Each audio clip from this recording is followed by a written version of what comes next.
السلام علیکم، میں ہوں ڈائٹیشین فائقہ. امید ہے آپ سب ٹھیک ٹھاک اور خیریت سے ہوں گے. میگنیشیم ایک بہت ہی پاورفل منرل ہے جو ہمارے سیلز میں خوراک کو انرجی میں تبدیل کرنے میں مدد کرتے ہیں. یہ ہمارے نروس سسٹم کو ریگولیٹ کرنے میں بھی مدد کرتا ہے، ہمارے جو بلڈ شوگر لیول کو کنٹرول کرنے میں بھی مدد کرتا ہے، اور بلڈ پریشر کو بھی صحت مند طریقے سے مینٹین کرنے میں مدد کرتا ہے. لیکن بدقسمتی سے ریسرچرز نے یہ اندازہ لگایا ہے کہ دنیا بھر میں 75% نوجوان ایسے ہیں جو میگنیشیم کی کمی کا شکار ہیں. وہ اپنی خوراک میں میگنیشیم سے بھرپور چیزیں نہیں لے رہے، اور ایسا کرنا میگنیشیم کی کمی کا باعث بن رہا ہے. کیا آپ جانتے ہیں کہ میگنیشیم کی کمی کے ساتھ ساتھ بہت سارے ہمیں ہیلتھ پرابلمس بھی شروع ہوتے ہیں، جس میں ہم دیکھتے ہیں کہ ڈائبٹیز اور جیسے ہنگر بون سنڈروم جیسی بیماریاں شامل ہیں. لیکن میگنیشیم کی کمی کو روکنے کا سب سے پہلا سٹیپ یہ ہے کہ اس کی کمی پر ظاہر ہونے والی پہلی علامات یا سائنز اینڈ سمٹمز کو پہچان لیا جائے، ان کو دیکھا جائے. اس بارے میں ہم اس ویڈیو میں ڈیٹیل میں بات کریں گے، تو اس ویڈیو کو پورا ضرور دیکھیے گا، کیونکہ کچھ علامات اور سائنز ایسے ہیں جو آپ کو ضرور چونکا دیں گے. جس میں پہلا ہے انسومیا، یعنی نیند کا نہ آنا. میگنیشیم آپ کو اچھی نیند حاصل کرنے میں مدد کرتا ہے، کیونکہ یہ گابا لیول کو سپورٹ کرتا ہے، اور گابا لیول نیورو ٹرانسمیٹر ہے جو کہ نیند کو متاثر کرتا ہے. جن میں گابا لیول کی کمی ہوتی ہے وہ زیادہ انسومیا کا شکار ہوتے ہیں. اگر آپ کو میگنیشیم کی ڈیفیشنسی ہے تو یقیناً آپ میں گابا لیول کی کمی ہوگی، تو آپ کو رات بھر جگا کر رکھے گا. اسی وجہ سے انسومیا ان لوگوں میں سب سے زیادہ عام ہے جن میں میگنیشیم کی کمی ہوتی ہے. سیکنڈ لیول پہ ہے لیول آف سٹریس، یعنی ذہنی دباؤ یا پھر انزائٹی. پوری دنیا میں 40% سے زیادہ لوگ ذہنی دباؤ اور سٹریس کا شکار ہیں. سٹریس کی اصل وجہ میگنیشیم کی کمی بھی ہو سکتی ہے. ریسرچرز کا کہنا یہ ہے کہ جسم میں عام پائی جانے والی میگنیشیم کی کمی آپ کو زیادہ سٹریس اور انزائٹی میں مبتلا کرتی ہے. ریسرچرز کا یہ بھی کہنا ہے کہ مائلڈ یعنی ہلکی سی میگنیشیم کی کمی بھی بہت عام ہے. سٹریس کا لیول بڑھنا اور اس کی کمی کو اور زیادہ بڑھا دیتا ہے. اسی لیے آپ میگنیشیم کے لیول کو نارمل رکھنے کے لیے انزائٹی اور ذہنی دباؤ کو کم کریں، تاکہ میگنیشیم لیول ہمارا نارمل ہو سکے اور ہم لیول آف سٹریس بھی ہمارا کم ہو سکے. ٹھیک ہو گیا؟ اس کے بعد ہم اپنی سیکنڈ لسٹ میں بات کرتے ہیں. ایک اور بڑا سمٹم ہے جس میں انکریز لیول آف فٹیگ. در حقیقت تھکان اور کمزوری سب سے پہلی ان سائن اور علامات میں سے ایک ہے جو کہ میگنیشیم کی کمی پر ظاہر ہوتی ہیں. عام طور پر تھکان اور کمزوری کا مسئلہ آرام اور نیند پوری کرنے کے باعث ہی ہوتا ہے، لیکن مکمل آرام اور ریسٹ کرنے کے باوجود بھی اگر آپ کو تھکان اور کمزوری ہو رہی ہے تو یہ میگنیشیم ڈیفیشنسی کی طرف اشارہ کرتا ہے. اس لیے اگر آپ میں تھوڑی انرجی ہے اور آپ زیادہ فٹیگ محسوس کرتے تو آپ میں میگنیشیم کی اچھی مقدار لینی چاہیے. ہم کیا کہتے ہیں، میگنیشیم کی ڈوزیج کو پورا کرنا چاہیے. ٹھیک ہو گیا؟ اب میں نیکسٹ سمٹم کی بات کرتی ہوں. نیکسٹ سمٹم میں ہم دیکھتے ہیں پور ڈائجیشن، یعنی ہاضمہ ٹھیک سے نہ ہونا.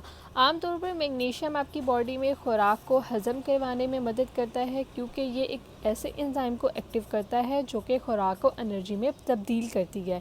کیا آپ کے جسم میں ایز اے فیول کی طرح کام کرتا ہے. میگنیشیم کی اچھی مقدار کے بغیر آپ فوڈ کو اچھے طریقے سے ڈائجسٹ نہیں کر پاتے. پیٹ میں درد، ڈائریا، کانسٹیپیشن کی طرف لے کے جاتی ہے.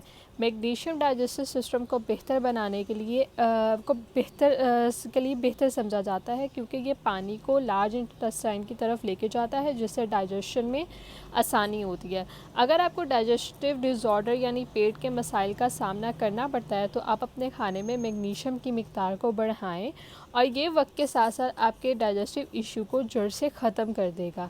ٹھیک ہو گیا؟ ایک اور سائن ہے مائیگرین، یعنی آدھے سر کا درد. ایسے لوگ جو مائیگرین کے مسئلے میں مبتلا ہیں تو ان کے لیے اس کی وجوہات کو جاننا بہت مشکل ہو جاتا ہے. عام طور پر یہ آپ کے خوراک کا باعث ہی ہوتا ہے. ریسرچرز نے ایسا کہا کہ جو لوگ آدھے سر کے درد میں مبتلا ہیں تو ان کے اندر میگنیشیم کی کمی ہوتی ہے، کیونکہ ایک اسٹڈی کے مطابق ریگولر میگنیشیم کی اچھی مقدار 40% تک مائیگرین کو کم کر دیتا ہے. اور اگر آپ یہ بات سوچ کر کے پریشان ہے کہ کس وجہ سے مائیگرین ہو رہا ہے، تو یقیناً میگنیشیم کی وجہ سے ہی ہے. اس کا آپ کو ضرور خیال کرنا چاہیے. ہمارا اگلا سمٹم ہے موڈ سوئنگز، یعنی موڈ میں تبدیلیاں، موڈ چینج ہو جانا۔ موڈ میں تبدیلی بھی ایک بہت بڑا سائن ہے کہ جسم میں میگنیشیم کی کمی ہے۔ اگر آپ میں یہ سارے سمٹمز کو فیس کر رہے ہیں جو میں نے بتائے ہیں، تو آپ اس کے ساتھ ساتھ موڈ سوئنگز میں بھی مبتلا ضرور ہوں گے۔ میگنیشیم ضروری ہے آپ کے دماغ کے لیے، دماغ کے فنکشن کو مینٹین رکھنے کے لیے۔ اسی وجہ سے میگنیشیم کا لیول کم ہونے کی وجہ سے آپ کا موڈ بھی خراب ہو جاتا ہے، آپ کے رویے میں بیہیویئرل اور ایموشنل تبدیلیاں آ سکتی ہیں۔ اسٹڈی نے یہ پایا ہے کہ جو لوگ میگنیشیم کی کمی کا شکار ہیں ان میں سیروٹونن لیول بھی کم ہو جاتا ہے۔ یہ ہارمون گڈ موڈ کے لیے اچھا ہوتا ہے، اسی وجہ سے لو میگنیشیم ہوگا تو لو سیروٹونن لیول ہوگا، جو بتاتا ہے کہ آپ زیادہ موڈی اور ایموشنل کیوں ہو رہے ہیں۔ نیکسٹ سمٹم ہے ہائی بی پی۔ یہ ایک اور سمٹم ہے جو میگنیشیم کی وجہ سے، کمی کی وجہ سے ہو رہا ہے۔ میگنیشیم ہمارے برین سے لنکڈ ہے اور دوسرے مینٹل ایشو بھی اسی سے آپ کو لنک کرتے ہیں کہ میگنیشیم آپ کے دل کی صحت کے لیے، کارڈیو ویسکولر سسٹم کے لیے، اس کی ہیلتھ کے لیے بہت امپورٹنٹ ہے، اس میں اہم رول ادا کرتا ہے۔ میگنیشیم آپ کے دل کے مسلز، ٹیشو اور بلڈ ویسلز کو اسموتھ اور ریلیکس کرنے میں مدد کرتا ہے، جو بلڈ پریشر کو کم کرتا ہے اور خون کے بہاؤ کو بہتر بناتا ہے۔ اسی لیے اگر آپ recently high B P blood pressure کا سامنا کر رہے ہیں تو یہ میگنیشیم کی کمی کی وجہ ضرور ہوتا ہے۔ پھر بات کرتے ہیں irregular ہارٹ بیٹ کی، یعنی بے ترتیب دل کی دھڑکن۔ یہ بھی ایک اور علامت ہے جس میں آگاہی ہونا ضروری ہے۔ یہ دراصل سب سے سیریسلی سمٹمز میں سے ایک ہے جو کہ لو لیول آف میگنیشیم کی وجہ سے ہو سکتا ہے اور ہارٹ اسٹروک یا ہارٹ اٹیک کا باعث بنتا ہے، جس سے دل کی دھڑکن کبھی تیز اور کبھی نارمل ہو جاتی ہے۔ تو اس کو آپ کو خاص طور پر نوٹس کرنے کی ضرورت ہے۔ اگر آپ کو یہ مسئلہ ہے تو فوری طور پر آپ نے ڈاکٹر کو ضرور چیک کروائیں، اپنا چیک اپ ضرور کروائیں۔ پھر نیکسٹ سمٹم کی بات کرتے ہیں آسٹیوپوروسس۔ زیادہ تر لوگ اس بات سے واقف ہیں کہ کیلشیم ہماری ہڈیوں کی صحت کے لیے بہت زیادہ ضروری ہے، لیکن زیادہ تر لوگ یہ ریئلائز نہیں کرتے کہ میگنیشیم بھی اتنا ہی ضروری ہے، کیونکہ 60% آپ کی ہڈیوں میں میگنیشیم ہی سٹور ہو رہا ہوتا ہے۔ اسی وجہ سے اگر آپ کو میگنیشیم کی کمی کا سامنا ہے تو آپ کی ہڈیاں جلد ہی وقت کے ساتھ ساتھ کمزور ہونے لگ جاتی ہیں، جو کہ آسٹیوپوروسس جیسی بیماری کی طرف لے جاتی ہے۔ آسٹیوپوروسس ایک بیماری ہے جو ہڈیوں کو کمزور بنا دیتی ہے اور اس سے بون فریکچر اور دوسری انجریز بھی ہو سکتی ہیں، اور یہی وہ دوسری عام وجہ ہے، ریزن ہے کہ میگنیشیم ہمارے جسم کے لیے کتنا ضروری ہے۔ ٹھیک ہو گیا۔ اب اس کے بعد میں نیکسٹ سمٹم کی بات کرتی ہوں، مسل کریمپس، یعنی مسل ویکنس ہو سکتی ہے۔ ایسا اس وجہ سے کیونکہ اسٹڈی سے یہ بات سامنے آئی ہے کہ جو لوگ مسل کریمپس میں مبتلا ہیں تو ان میں میگنیشیم کی کمی کا سامنا وہ لوگ ضرور کرتے ہیں۔ ہمارا اس کے بعد کیا کہتے ہیں، مسل کریمپس انہیں ہو سکتے ہیں۔ ٹھیک ہو گیا۔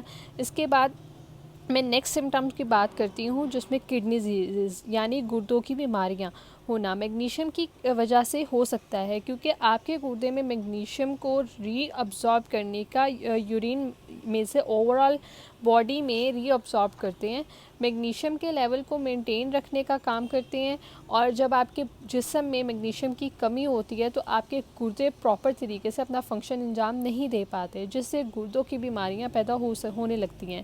اس کے علاوہ میں بات کرتی ہوں soft drink, over consumption of soft drinks ایک ایسی بڑی وجہ ہے میگنیشیم کی کمی کی۔ ایسا اس لیے ہے کیونکہ سافٹ ڈرنکس میں فاسفورک ایسڈ کی بہت زیادہ مقدار پائی جاتی ہے، لیکن آپ کے جسم کو فاسفیٹ کی بہت تھوڑی مقدار کی ضرورت ہوتی ہے آپ کی بون ہیلتھ کو مینٹین رکھنے کے لیے۔ لیکن جب آپ کے خون میں فاسفیٹ کی مقدار بہت زیادہ بڑھ جاتی ہے تو یہ باڈی میں میگنیشیم اور دوسرے منرل کو اچھی طرح ابزارب نہیں ہونے دیتا، اور جس کی وجہ سے باڈی میں میگنیشیم کی کمی ہو جاتی ہے۔ اس وجہ سے آپ کو میگنیشیم رچ فوڈ اپنی روزمرہ کی ڈائٹ میں ضرور شامل کرنے چاہیے۔